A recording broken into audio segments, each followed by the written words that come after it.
기도하겠습니다. 참 좋으신 하나님 감사합니다. 오늘도 주의 은혜 가운데 저희들을 붙들어 주셨기에 우리가 이 세상에 빼앗기지 아니하고 오직 주님의 손길 안에 붙잡힌 바 되어 성령으로 인도하심을 받는 복된 삶을 살게 하시니 고맙습니다. 오늘도 주님의 거룩하신 말씀을 통해서 우리의 영혼들이 생명의 복음을 듣고 다 함께 기쁨으로 살아나는 역사가 있게 하여 주시옵소서. 예수님의 이름으로 기도드립니다. 아멘. 자, 하나님 말씀 나누겠습니다. 오늘 함께 나눌 말씀 마가복음 14장 43절 이하 52절까지입니다. 마가복음 14장 43절 이하 52절입니다. 우리 함께 읽겠습니다. 예수께서 말씀하실 때에 곧 12 중에 하나인 유다가 왔는데 대제사장들과 서기관들과 장로들에게서 파송된 무리가 검과 몽치를 가지고 그와 함께 하였더라. 예수를 파는 자가 이미 그들과 군호를 짜 이르되 내가 입맞추는 자가 그이니 그를 잡아 단단히 끌어가라 하였는지라. 이에 와서 곧 예수께 나와 랍비여 하고 입을 맞추니 그들이 예수께 손을 대어 잡거늘 곁에 서 있는 자 중에 한 사람이 칼을 빼어 대제사장의 종을 쳐 그 귀를 떨어뜨리니라. 예수께서 무리에게 말씀하여 이르시되 너희가 강도를 잡는 것 같이 검과 몽치를 가지고 나를 잡으려 나왔느냐? 내가 날마다 너희와 함께 성전에 있으면서 가르쳤으되 너희가 나를 잡지 아니하였도다. 그러나 이는 성경을 이루려 함이니라 하시더라. 제자들이 다 예수를 버리고 도망하니라.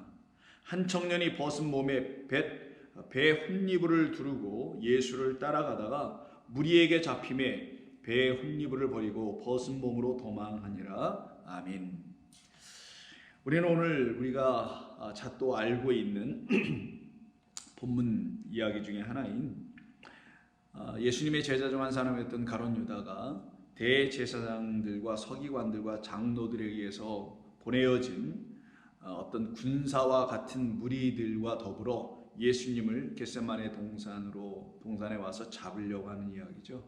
그래서 예수님께서 이들에 의해서 잡히시는 이야기입니다.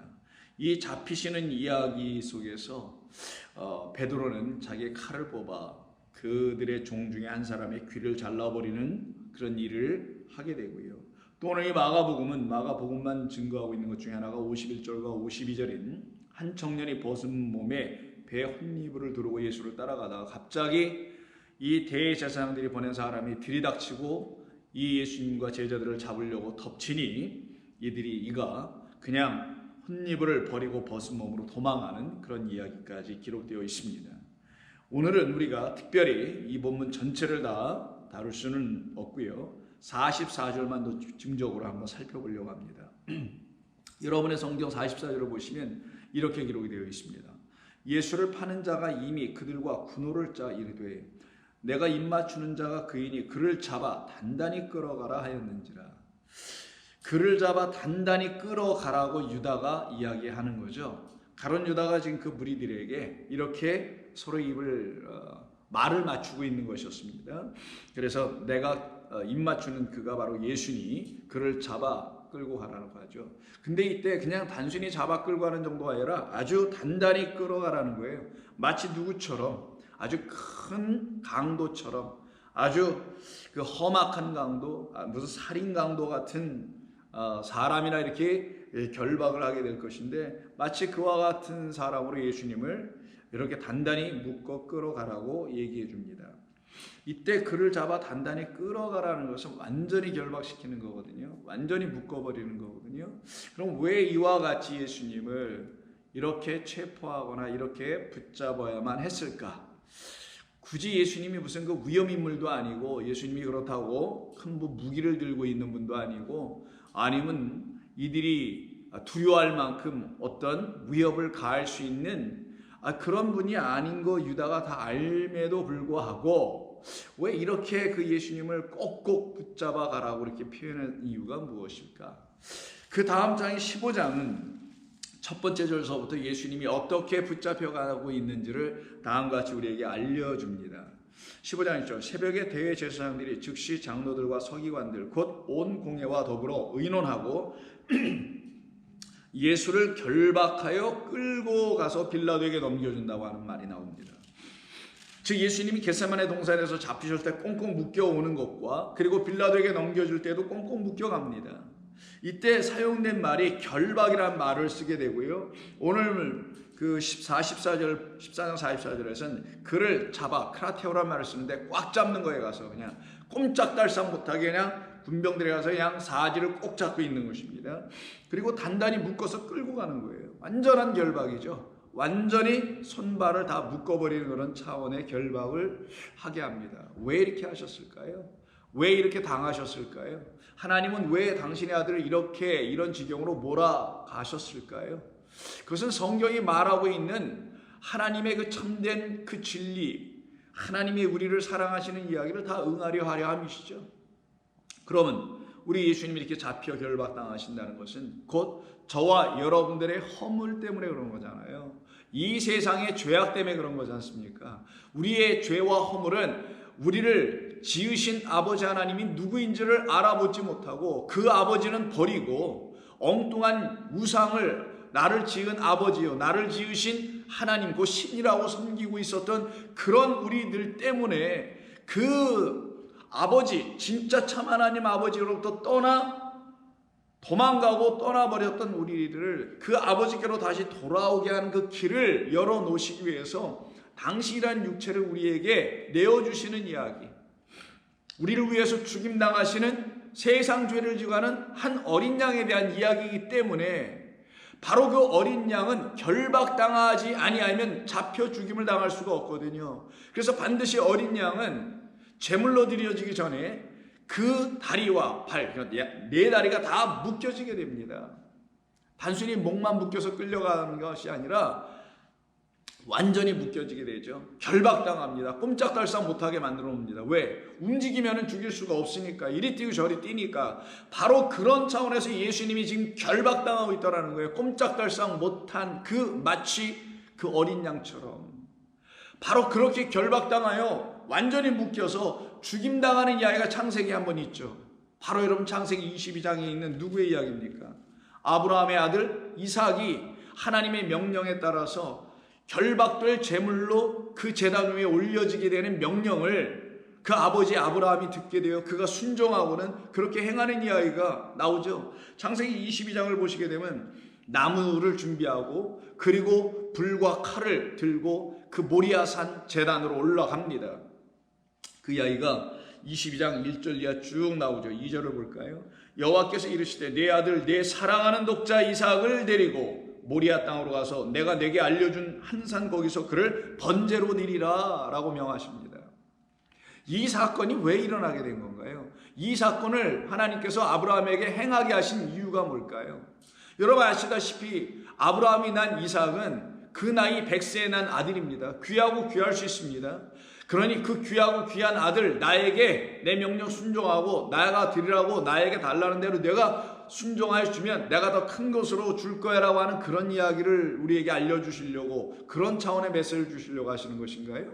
아니겠죠. 그러면 왜 하나님께서 아브라함에게 이와 같은 청천벽력과 같은 명령을 하게 하신 것일까요? 그것은 다름 아닌 아브라함이 낳아야 할 아들이 누구인지를 가르쳐 주시려고 하는 거잖아요. 아브라함에게 100세 때 주신 그 아들이 이삭이 아니라 사실은 보이지 않는 영원하신 하나님의 그 아들인 그리스도 예수를 바로 주시려고 하시는 거잖아요. 다른 말로 하면 하나님 당신 자신을 우리에게 생명의 말씀되어 오실 씨로 주시려고 하시는 거잖아요. 그러니 내가 갖고 있는 그 아들 이삭은 내가 주기로 약속한 약속의 후손임을 너에게 가르쳐 알게 해 주리라라는 거잖아요. 그런데 그걸 알지 못하면 이 이삭을 드림에 대한 혼란이 있을 것이고 또 이삭을 드림에 대한 헛된 결단, 결심, 순종 이런 것을 하게 되지 않을까요? 하나님 우리에게 그런 결단을 요구하시거나 그런 순종을 이끌어내실 하나님이 아니시잖아요. 왜 우리에게 그런 걸 요구하실 이유가 뭐가 있어요? 오히려 죽기까지 우리를 위해 섬기시러 오신 분이 하나님이신데 그럼 이 말씀을 통해서 우리에게 알려주려고 하신 것은 그 아들이 죽임당함으로, 결국 그가 갖고 있는 아들이 죽임당함으로 그에게 새로운 아들이 넘겨질 거라는 걸 가르쳐 주시는 것이고, 그 아들을 오히려 살려내게 하실 거라는 것 아니겠어요? 어떤 아들? 이삭은 물론 살려내죠. 살아나죠. 그러나 그 이삭 살아나는 얘기가 아니라 그에게 있는 그 예수라는 그 아들을 우리 하나님께서 내어주신다는 걸 말하는 거고, 누구를 위하여? 아브라함을 위하여, 아브라함을 향하여, 우리를 위하여 아브라함으로 말미암아 그 복을 얻게 될 우리 믿음 안에서 이게 이렇게 일어나는 거였구나. 진리를 깨닫고 그 진리가 우리에게 믿음을 주면 같은 믿음, 같은 진리 안에서 그 아들을 드림은 그 아버지, 영원하신 하나님 아버지께서 우리에게, 여기서는 본문에서는 아브라함이지만 우리에게 그 아들을 내어주신다는 말씀을 하시려고 하는 거구나. 그래서 여기서의 아브라함은 영원하신 아버지 하나님을 말씀하는 것이며, 그 아들 이삭은 그 여호와의 유월절로 드려질 당신의 아들 그리스도 예수를 말씀하는 것인데, 그 사건을 여기서 만약에 해버리면, 죽여버리게 되면은 그거는 복음에서 빗나가고 진리에서 어긋나기 때문에 그 칼을 멈추게 하죠. 왜? 너 같은 죄인, 너 같은 죄와 허물을 갖고 있는 너희 인간 인류를 위해서 죽인당하러 올 그 어린 양, 그 어린 양에 대한 이야기를 우리에게 가르쳐 주시기 위해서 그 이삭의 목을 향하여, 가슴을 향하여 내리꽂고 있는 그 칼을 멈추게 하시고, 수풀에 그 뿔이 걸려 있는 순양 한 마리를 보게 하시며 그 양으로 제물을 대신 드리게 하시지 않습니까? 그래서 이때 6절을 보면은 아브라함이 이에 번제나무를 가져다가 그의 아들 이삭에게 지우고, 나무를 지우고 갑니다. 다 상징적 의미가 있죠. 우리 그리스도께서 십자가를 지듯이, 나무를 지듯이 불과 칼을 손에 들고 무기를 들어요. 오늘 본문에서 이들이 예수님을 잡으러 올 때도 바로 몽치를 들고 온다고 그러죠. 칼과 몽치를 들고 온다고 합니다. 이때 몽치가 다음에 우리가 나누겠습니다만은, 몽치란 말 좀 쓰지도 않습니다만은, 경찰들을 생각한다면 대모를 진압하는 경찰들 있죠. 전투경찰이라고 한국에서는 전경이라고 부르는데, 그분들을 이렇게 보면은 이게 곤봉, 나무 막대기를 차고 다닙니다. 그 짧은 나무 막대기, 짐승이나 사람을 두들겨 패는 용으로 사용되는 그것을 옛말로는 몽치라고 하는데, 여전히 우리말로 그냥 몽치로 번역이 되어 있는데, 요즘 누가 그런 말 사용하지 않죠. 그냥 막대기 나무예요. 그 나무와 칼을 이들이 들고 오잖아요. 그래서 여기서 본문에서도 똑같이 불과 칼을 가지고 옵니다. 불은 이 번제물로 드려야 될 불이죠. 자, 이때 8절 아브라함이 이르되 내 아들아, 번제할 어린 양은 하나님이 자기를 위하여 친히 준비하시리라. 그래서 당신을 위한 번제물, 당신과 화목되게 할 번제물, 그래서 여호와의 유월절의 어린 양이라고 하는 거예요. 그때 하나님께서 아브라함의 그 손을 멈추게 하시고서는 이렇게 얘기하시죠. 사자가 이르시되 12절 그 아이에게 내 손을 대지 말라, 그에게 아무 일도 하지 말라. 내가 내 아들 내 독자까지도 내게 아끼지 아니하였으니 내가 이제야 내가 하나님을 경외하는 줄을 아노라. 우리 하나님께서 우리에게 아끼지 아니하고 당신의 아들을 내어주심을 깨달으면 그가 하나님을 경외하는 자인 걸 경외하는 자라는 사실을 하나님께서 인정해 주시겠다라는 거예요. 하나님을 경외하는 자, 나를 위해서 아낌없이, 나 같은 죄인을 위해서 아낌없이 영원하신 나의 아버지께서 당신의 아들 그리스도 예수님을 나에게 넘겨주셨다라는 걸 아는 것, 이게 여호와의 지식을 아는 것, 여호와를 아는 것이 지혜의 근본, 지식의 근본인 것처럼, 여호와를 경외하는 것이 지혜의 근본인 것처럼, 여호와 하나님이 나를 향하여 무엇을 하셨는지를 아는 것이 여호와 하나님을 경외하는 거예요. 그걸 지식이라고 그래요. 그걸 지혜의 영에 감동된 사람이라고 하는 겁니다. 그래서 결국은 아브라함이 눈을 들어 살펴본 지 한 순양이 뒤에 있는데 뿔이 수풀에 걸려 있는지라 아브라함이 가서 그에게 그 순양을 가져다 아들을 대신하여 번제로 드려. 이때 번제로 드릴 때 이미 번제로 드려지기로 되어 있던 이삭이 지금 어떻게 됩니까? 다 결박대에 묶여 있거든요. 오늘 우리 본문에서 주님께서 완전히 결박대에 묶여지신 것은 바로 이 번제로 드려질 이삭의 묶여짐과 같은 이야기를 하는 것입니다. 그래서 여러분 잘 아다시피 9절에서 이런 말을 하잖아요. 하나님이 그에게 일러주신 곳에 이른지라 이에 아브라함이 그곳에서 제단을 쌓고 나무를 버려놓고 그의 아들 이삭을 결박하여 제단의 나무 위에 올려놓았더라. 그래서 예수님이 결박당하고요. 어디에 박혀요? 어느 나무에? 십자가라는 스타우로스는 그 기둥 위에 달리는 거예요. 거기에 완전히 못 박혀 결박당한 거예요. 꼼짝달싹 못하게.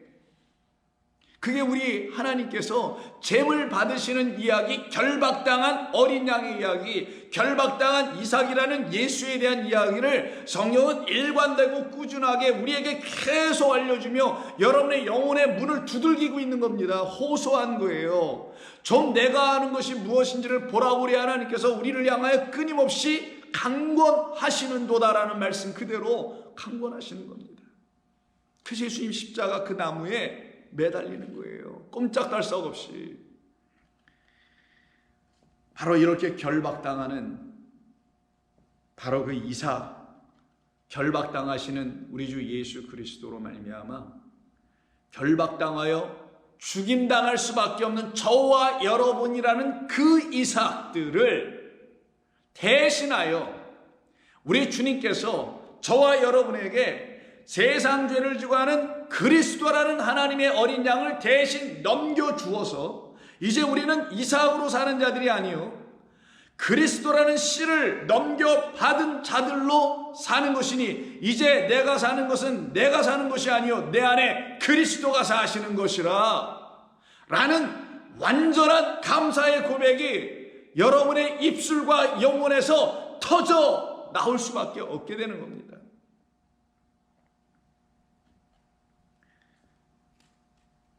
그래서 아들을 대신하여 순양이 번제로 드려지죠. 그리스도란 진짜 그 아들, 그 씨를 우리에게 주시려고 그를 대신하여 그는 우리에게 살아나와야 된단 말이에요.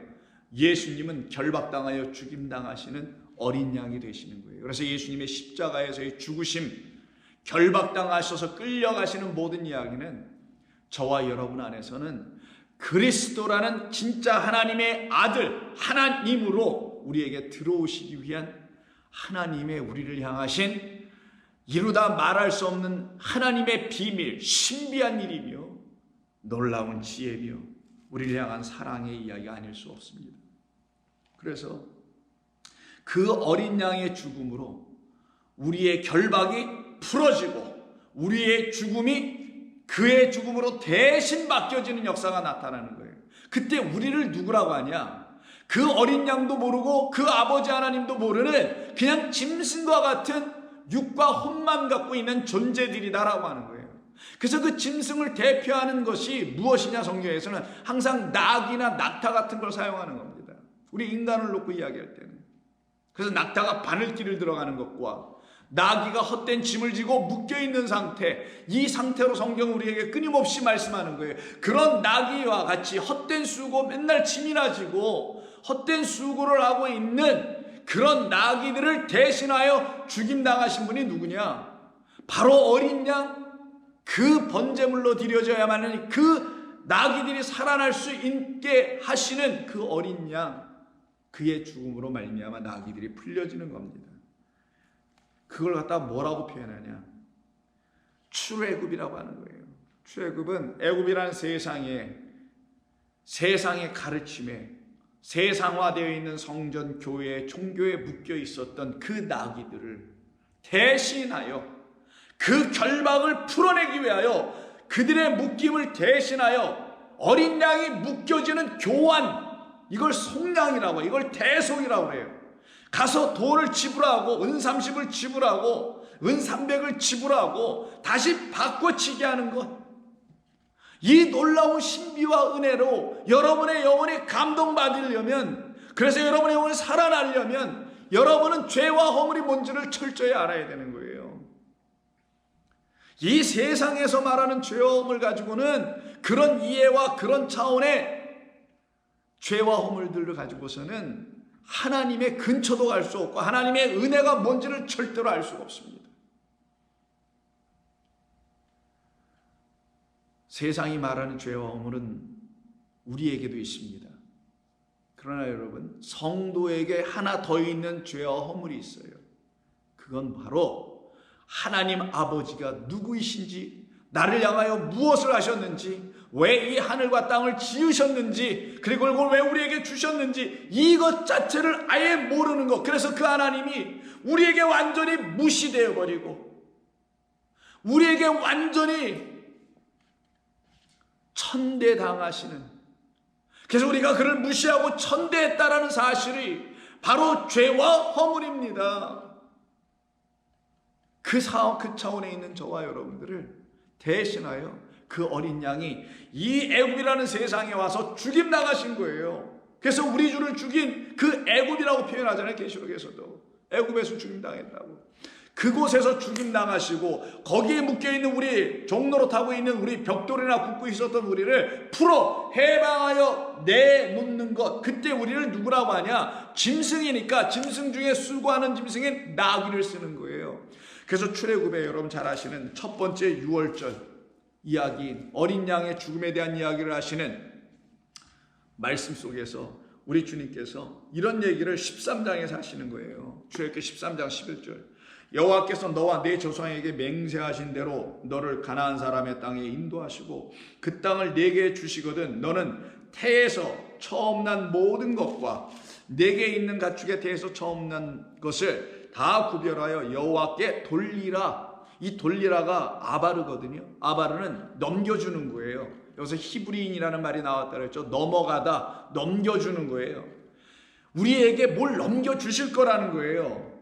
그래서 넘겨주시기 위해서 내가 갖고 있는 거 나한테 내놔. 이걸 교환, 속량이라고 하는 거예요. 그럼 우리에게 뭘 넘겨주시냐? 어린 양 주실 거고, 우리는 또 그분에게 뭘 넘겨줄 거냐? 헛된 나라는 영혼을 그에게 내놓을 거라는 거예요. 그 내놓는 것을 뭐라고 하냐? 첫 번째 난 것이라고 하는 거예요. 그걸 장자라고 하죠. 근데 어떤 차원에서의 장자? 이 땅에서 난 장자들, 이 땅에서 여자로 한번 태어나 부정한 상태에 있는 우리를 하나님께서 뺏어다 당신의 영혼, 당신의 양으로 다시 우리에게 넘겨줘 우리를 당신의 영으로 깨끗하게 만들어내시는 것. 그래서 땅에서 한번 나는 것이 아니라 위로 다시 한번 낳는 진짜 장자 되게 하심.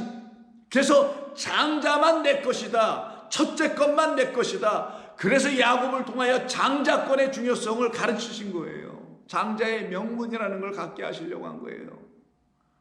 그래서 우리는 장자는 아니지만 장자됨, 인정됨, 아들은 아니지만 아들이라 양자됨에 대한 인정, 이거를 주시는 거라니까요. 우리는 땅에서 한번 태어나고 죽어도 끝인데, 그런 땅에서 한번 태어난, 그래서 이 세상에서 한 번 났기 때문에, 여러분은 처음 한 번 나잖아요. 여러분 이 땅에서 뭐 두 번 났습니까? 타종교에서 말하는 것처럼 아니잖아요. 딱 한 번 나, 하나로 났고 첫 번째로 한번 나왔잖아요. 끝. 그런 우리를 초태생 처음 난 자, 여자에게 몸에서 한번 난 육의 것이라고 하는 거예요. 그런 우리를 하나님이 내놔라고 하신 거예요. 왜? 내 거야. 내가 너를 찜했으니.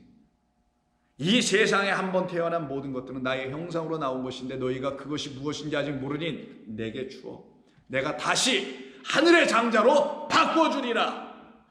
아멘.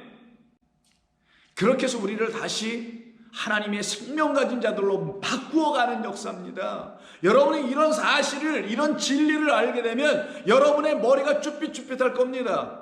진리의 영의 감동은 바로 그런 거예요. 나 같은 사람에게 그런 일을 하셨다고요, 하나님께서. 그분이 누구세요? 알고 싶어요. 더 알고 싶어요, 내 아버지를. 왜? 여러분이 아버지를 처음 만났어요. 언제? 평생 40년, 50년, 60년, 70년, 80년 그 아버지가 누군지 모르고 그냥 고아로 살다가 어느 날 아버지가 딱 나타나 아버지와 재회를 했네, 상봉을 했네. 그때 여러분이 그때부터 하고 싶은 게 뭐예요? 그때부터 알고 싶은 게 또 무엇이겠어요? 내 아버지가 누구셨을까? 어디서 태어나셨을까? 어느 가정, 나의 할아버지는 누굴까? 등등 거 알고 싶어하는 것처럼 저와 여러분도 마찬가지라니까요. 그 하나님의 은혜를 알기 시작하고 그 하나님을 알게 되면은 그 하나님 아버지를 더 알고 싶어요. 이게 성도입니다. 교회나 그냥 문지방 차고 돌아다니고 왔다 갔다 하는 그런 게 성도가 아니에요. 그런 삶을 사는 것이 날마다 주의 말씀을 묵상하며, 그것도 주야로라고 하죠.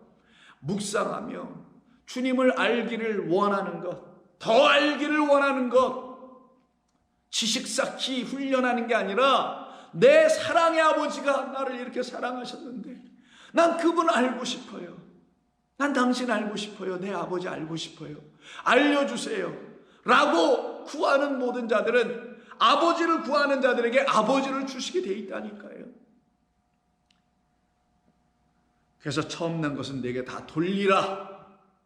이게 돌리는 거 파라디도미 하는 건데, 이 파라디도미가 헬라어로 제가 쓰는 겁니다만 신약 성경 용어로 이게 아바로와 같은 의미가 있어요. 이게 바로 팔려 넘어가는 거잖아요. 예수님을 팔더라 할 때 팔다. 우리가 결국은 주님의 손에 의해서 다시 하나님의 것으로 넘겨지는 역사, 이게 일어나게 되는 겁니다. 이때 13절에서 어떤 말씀하시냐면 갑자기 난데없이 이런 말씀을 하세요. 아니 뭐 가축 얘기하는 것까지 좋고 뭐 처음 난 거 다 좋은데 나귀의 첫 새끼는 하면서 모든 짐승의 대표로 나귀를 딱 얘기하세요. 왜 나귀? 우리가 나귀니까. 세상이 지어주고 종교가 지어주고 그리고 헛된 성전과 교회들이 우리의 어깨 등짝에 지어준 그 무거운 짐을 나홀로 지고 견디다 못해 쓰러져 가고 있는 그런 나귀들의 호소 외침을 들으신 우리 하나님께서 불쌍히 여기사 찬송에도 있지 않습니까? 구원해 주실 일은 나의 사랑하는 나의 아버지 우리 은혜의 주님밖에 없다는 사실. 은혜의 주 오직 예수뿐입니다.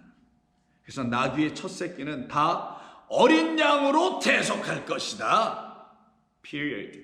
마침표를 딱 찍으세요. 나귀의 새끼들이 바로 우리입니다. 우리는 어떻게 대속되냐? 누구랑 바뀌어지냐? 바로 어린 양의 죽음.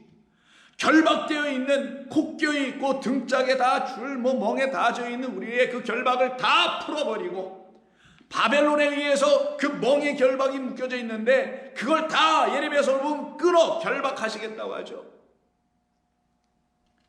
풀어내 주시고 대신 어린 양이 결박을 당하여 그 제물 6월절에 어린 양의 제물 되어 우리가 패스오버 6월 되어 이 땅에서 저 하나님의 나라로 6월 넘어가는 이 무지한 이 세상 사람들의 가르침에서 오직 지혜의 영으로 이 땅에 오신 그리스도 예수에게로 아바르 넘어가는 자, 약복강 넘어가고 요단강 넘어가고 홍해 넘어가고 여러분의 사람 생각 다 넘어가 버리는 그런 역사가 일어나게 하는 유일한 일은 세상 죄를 지고 가는 그 어린 양이 다 대속할 것이요 만약 그렇게 하지 아니하면 그 목을 꺾어버릴 것이다.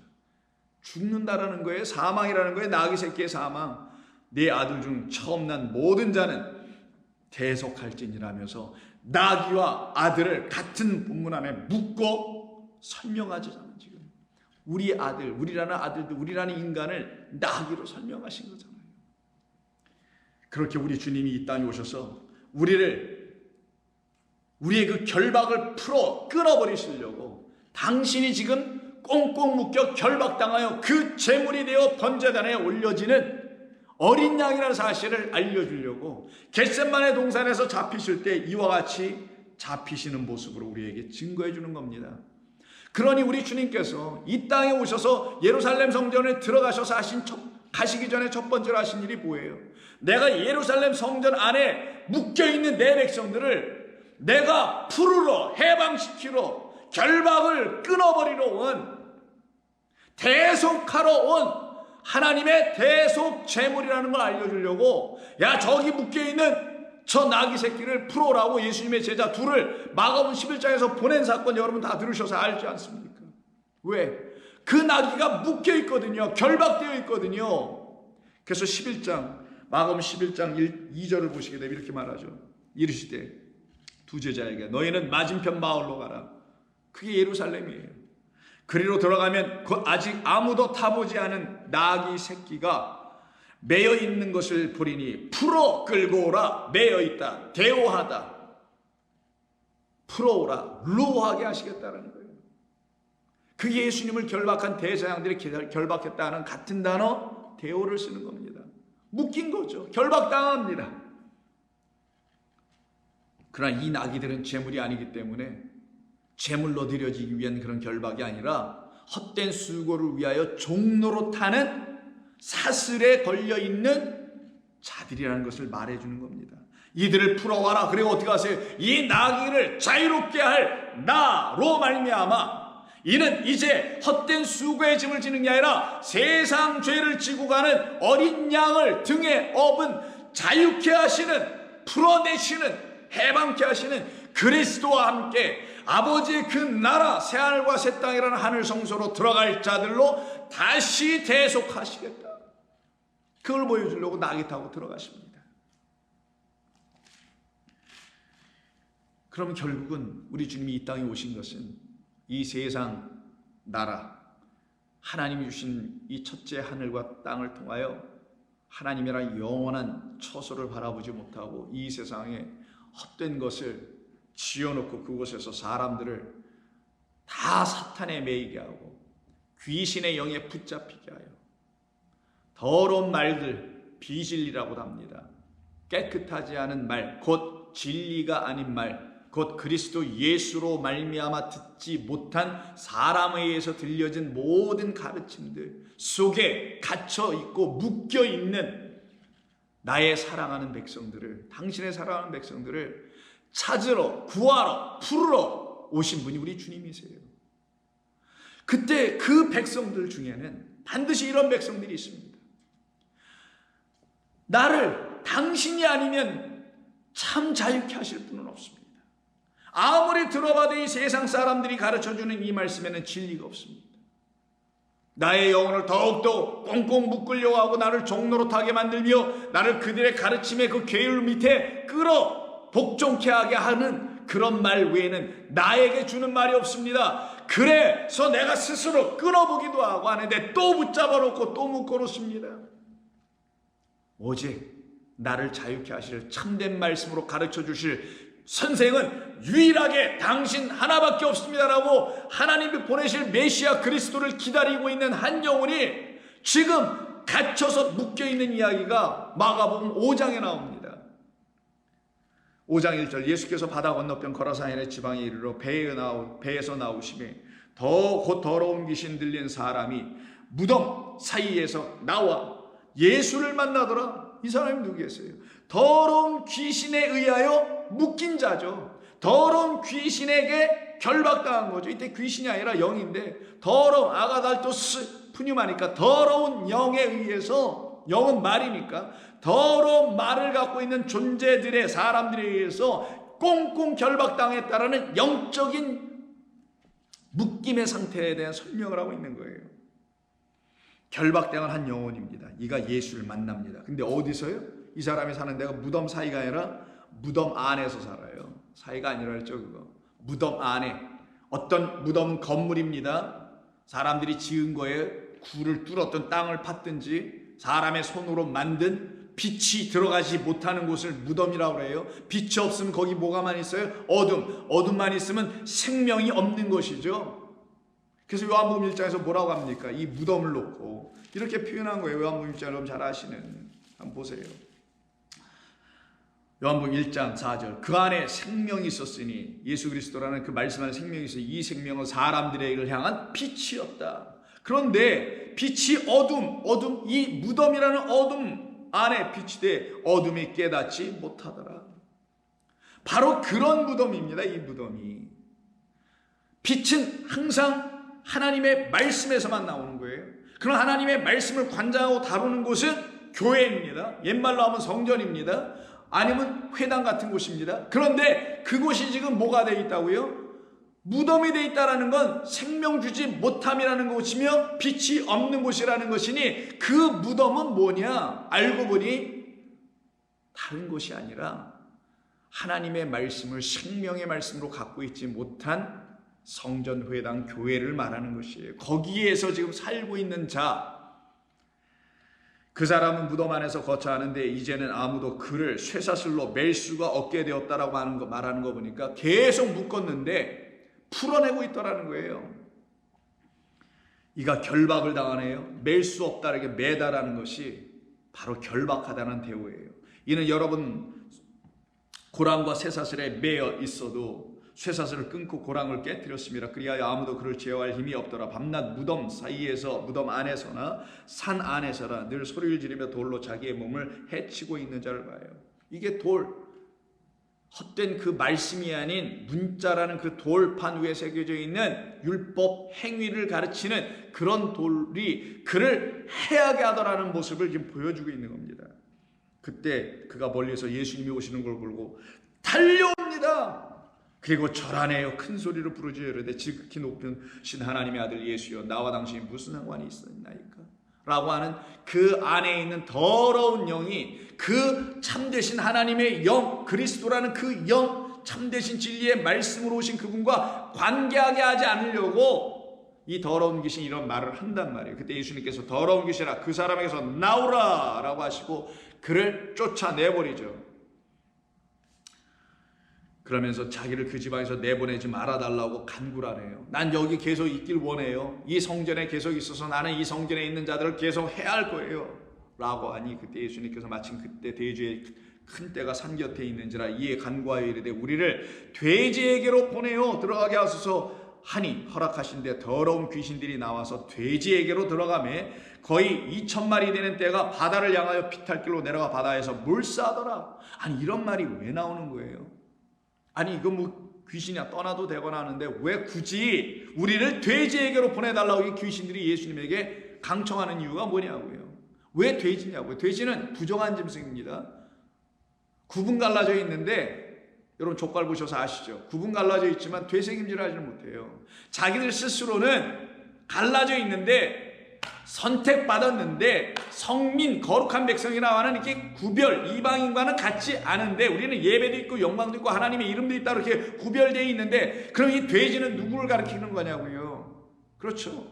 유대인을 말하는 거예요. 유대인. 우리는 갈라져는 있는데 근데 유대인이 하고 있지 못한 게 뭡니까? 하나님의 말씀을 주야로 묵상할 수 있는 되새김질에 성령의 역사하심이 없어요. 이들이. 되새김은 자기가 스스로 먹고 토해내서 하는 걸 되새김이라 하지만 성경에서 말하는 되새김은 우리가 한번 먹었지만 다시 성령으로 다시 씹어 먹을 수 있고 소화시킬 수 있는 능력을 갖는 거예요. 그렇지 못한 자들이 누굽니까? 유대인들이잖아요. 군만 갈라져 있는. 그걸 돼지라고 하는 건 돼지들이 유대인들이 있는 곳이 어디예요? 성전이죠. 그 성전 안에 바글바글한 누구로? 돼지로 구분 갈라져서 나는 구별되어 있다, 선택받았다, 택함을 받았다, 무슨 파다, 바리새 파다, 무슨 파다 등등 얘기는 하고 있지만 정작 하나님의 말씀을 갖고 있지 못한 그들을 향하여 우리 주님께서 말씀하시는 거예요.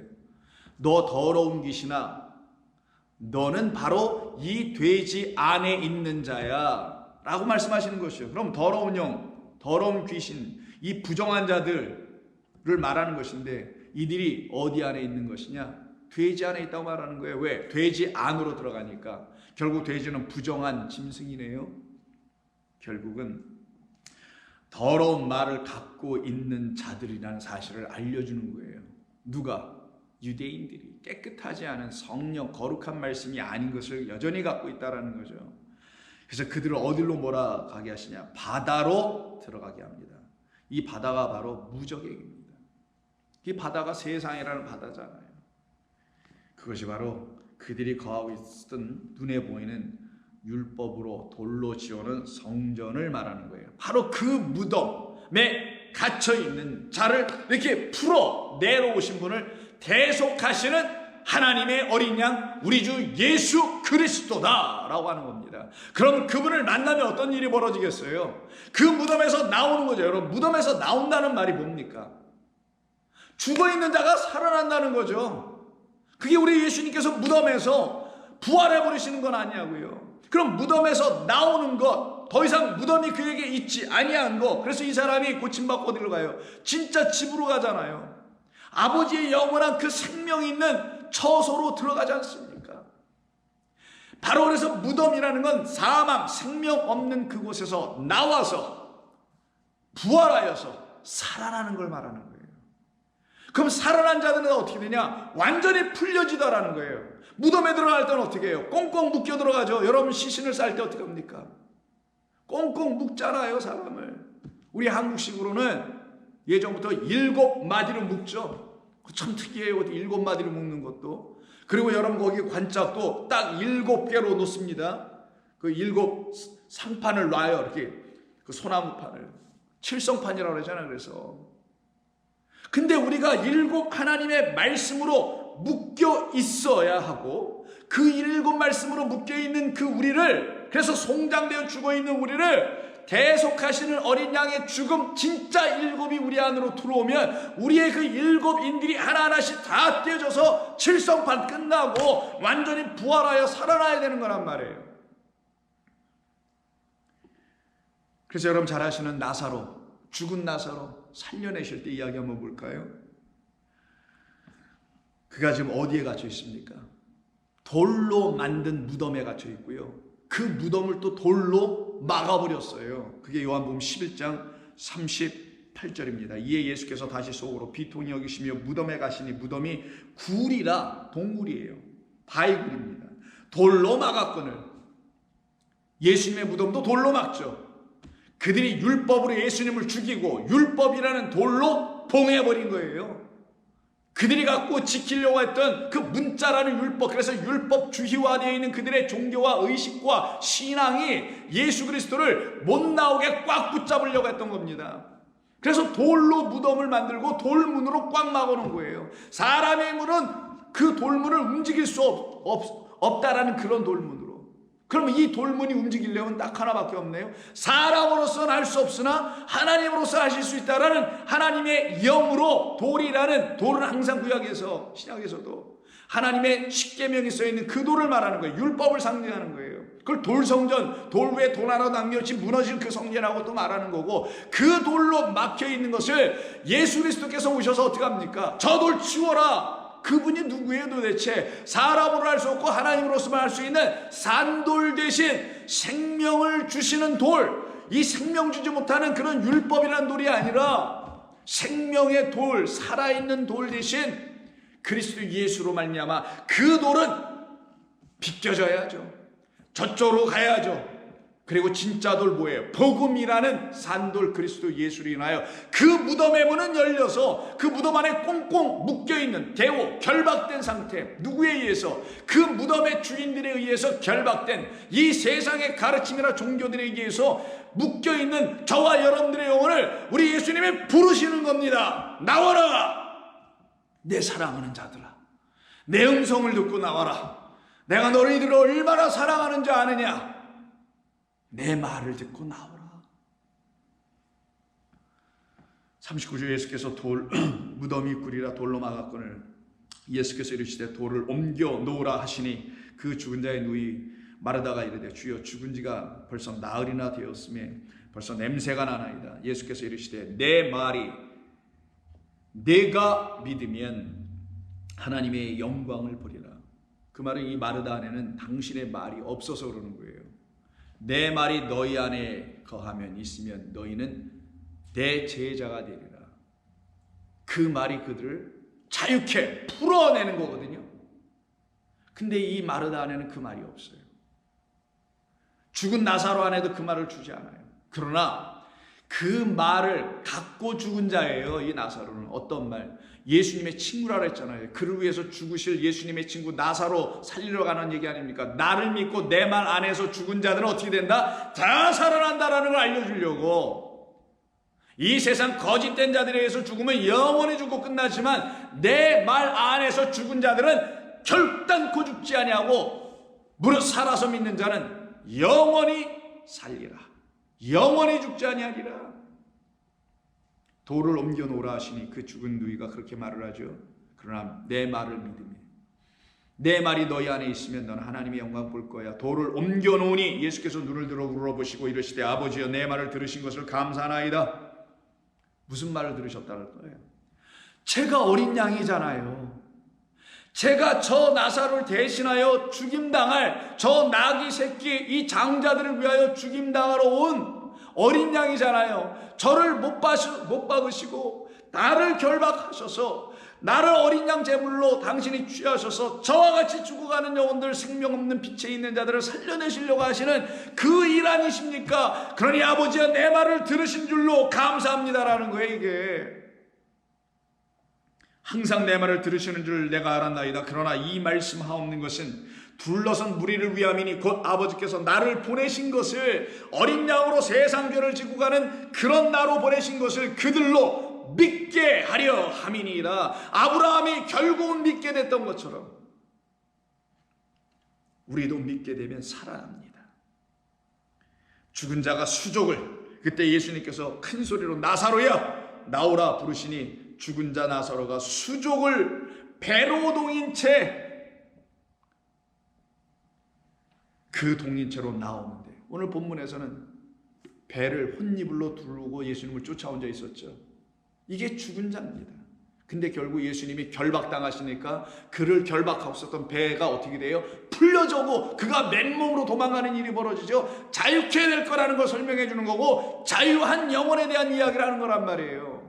배신 때리고 단순히 도망가는 그런 단순한 표면적 이야기가 아니라 그 배로 동인 시체, 사망의 자리에 있는 그를, 우리 주님이 오셔서 한 청년 그를 살려내는 이야기, 그를 위한 이야기, 저와 여러분에 대한 이야기 아니냐고요. 그 혼입을 배로 쌓여 있는 것, 사망으로 여전히 감추어져 있는 그를 풀어내시는 것이죠. 죽은 자가 수족을 배로 동인 채로 나오는데 그 얼굴은 수건에 쌓였더라. 예수께서 이르시되 풀어 놓아 다니게 하라. 저 결박된, 배로 동여서 결박된, 수위 있고 완전히 결박되어 죽어있는 저가 이젠 살아다니지 않느냐, 걸어다니지 않느냐, 어찌 저가 계속 결박당할 수 있느냐, 다 풀어 루어하여 그를 걸어다니게 하라. 살아나게 하라. 이것이 우리 주님께서 이 땅에 오셔서 당신이 결박당하시고 우리는 그 결박에서 풀어내시려는 하나님의 지고한, 우리를 끝까지 끊임없이 사랑하신 이야기입니다. 오늘 제가 준비한 게 상당히 많은데, 이 우리 주님께서 왜 이렇게 결박을 당하실 수밖에 없는지, 그 결박당하심은 결국은 저와 여러분들을 풀어내시는, 살려내시는, 대속해 주시는 그 사건을 이루기 위함이라는 이 놀라운 이야기를, 이 사랑의 감동의 이야기를 오늘 한번 들었습니다. 내일 한번 나머지 이 부분을 또 한번 들어보며 우리를 향하신 그 우리 주님의 결박당하심이 나에게는 어떤 의미로 다가와야 하는지, 나에게는 어떤 것이 되어야 하는지, 성도로서 새로운 하나님이 주시는 거룩한 각오가 무엇인지를 우리에게 들려주는 말씀 되어야 할 텐데, 그 말씀은 내일 좀 더 나눠 함께 듣기로 하겠습니다. 기도합니다. 우리 아버지 하나님 감사합니다. 이 세상의 거짓된 것들에 의해서 결박당하고 있었던 저희들을 우리 주님이 이 땅에 오셔서 다 풀어 자유케 하시고 해방케 하여 주심으로 말미암아 이제 우리가 겨우 눈을 뜨고 한 발 두 발 아장아장 걸어가는 그런 어린아이들 되게 하셨사오니 감사합니다. 저희는 아직 여전히 우리 주님의 손길에 붙잡힘 받아야 하며 끝까지 그 안에 있어야 함을 깨닫습니다. 주님, 저희들의 결박을 푸시기 위해서 결박당하러 오시는 주님의 은혜의 그 놀라운 사랑 이야기가 우리의 머리끝부터 발끝까지 우리 안에서 살아 역사하는 생명의 말씀의 이야기가 되게 하여 주옵소서. 예수님의 이름으로 기도하옵나이다. 아멘.